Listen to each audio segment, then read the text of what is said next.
বাগদা সহ বিভিন্ন এলাকায় ভুতুড়ে ভোটার চিহ্নিত। দলীয় কর্মীদের নিয়ে বৈঠকের পর দাবি বনগাঁ জেলা তৃণমূল সভাপতির। মুখ্যমন্ত্রীর নির্দেশে এলাকায় ভুতুড়ে ভোটার কাজ শুরু করেছেন বনগাঁর তৃণমূল কর্মীরা। আগামী এক সপ্তাহের মধ্যে এই কাজ শেষ করার টার্গেট দেওয়া হয়েছে। এরপর সেই তালিকায় স্কুটিনি করে সংশ্লিষ্ট জায়গায় জমা দেওয়া হবে বলেও দলীয় সূত্রে জানা গেছে। দুদিন আগেই কলকাতার নেতাজি ইন্ডোর স্টেডিয়ামে দলের কর্মী সম্মেলনে দলনেত্রী মমতা ব্যানার্জি অভিযোগ তোলেন যে বিজেপি এই রাজ্যে বহু ভুতুড়ে ভোটারের নাম ভোটার তালিকায় তুলে রেখেছে, আর তাদের ভোট বিজেপির দিকে যাচ্ছে। এ ব্যাপারে দলের কর্মীদের সচেতন হওয়ার নির্দেশ দেন তিনি। একটি কমিটিও গঠন করেন। পাশাপাশি তিনি বলেন, ভোটার তালিকা হাতে নিয়ে প্রতিটি বাড়িতে উপস্থিত হয়ে ভোটারের অস্তিত্ব যাচাই করতে হবে। নেত্রীর এই নির্দেশ পাওয়ার পরই নিজেদের এলাকায় ভুতুড়ে ভোটার খুঁজতে নেমে পড়েছেন দলীয় কর্মীরা। এ ব্যাপারে শনিবার তৃণমূলের বনগাঁ সাংগঠনিক জেলার সভাপতি বিশ্বজিৎ দাস বলেন, নেত্রীর এই নির্দেশ পাওয়ার পরই নিজেদের এলাকায় ভুতুড়ে ভোটার খুঁজতে নেমে পড়েছেন দলীয় কর্মীরা।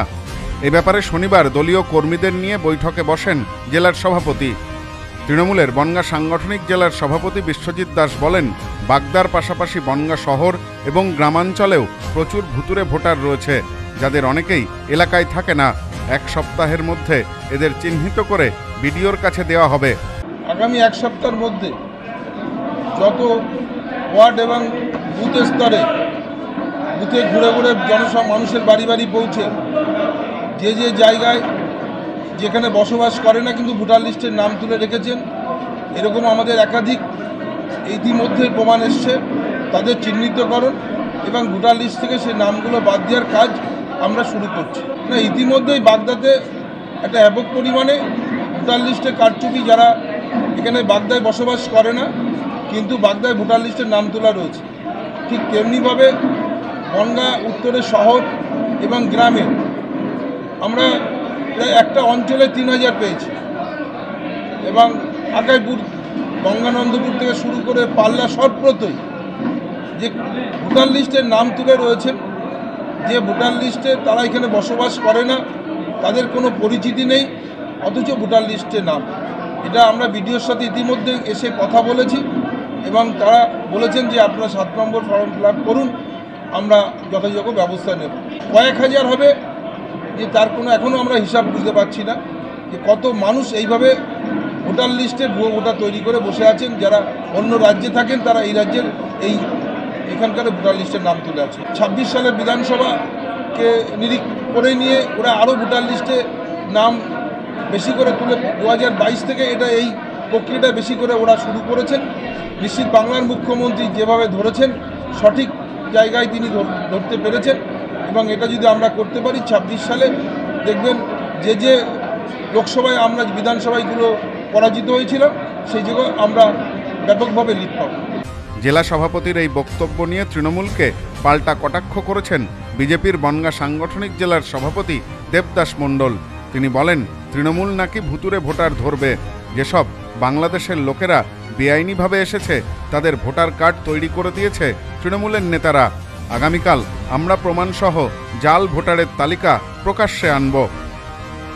এই যে ভুতুড়ে ভোটার, এই যে বাংলাদেশি যারা আসছে, আমি আপনাকে বলছি প্রত্যেকটা পঞ্চায়েতে যান। পরপর বনগাঁ যে ব্লকে 16টা পঞ্চায়েত আছে এবং বাগদায় যে 12টা পঞ্চায়েত আছে, আমি এই দুটোর কথাই বললাম।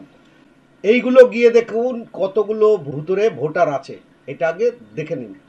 আর যিনি বলছেন তৃণমূলের জেলা সভাপতি, ওনার মুখে মানায় না, কারণ উনি নিজে দাঁড়িয়ে থেকে এসডিও বিডিওই যেসব ভোটার লিস্ট কারেকশান হয়, উনি মরা ভোট থেকে আরম্ভ করে এই মোহাম্মদ ভোট থেকে আরম্ভ করে সবগুলো উনি এগুলো করেন। এটা আমার কথা নয়, এটা এলাকার প্রত্যেকটা মানুষের কথা, যে যেখানে ভোটার লিস্ট যখন কারেকশান হয় তখন আমাদেরকে ঢুকতে দেয় না। কারা ঢুকতে দেয় না? এই তৃণমূলের জেলা সভাপতির নেতৃত্বে। সব্যসাচী ভট্টাচার্যের রিপোর্ট, নিউজ নোম্যান্সল্যান্ড, বনগাঁ।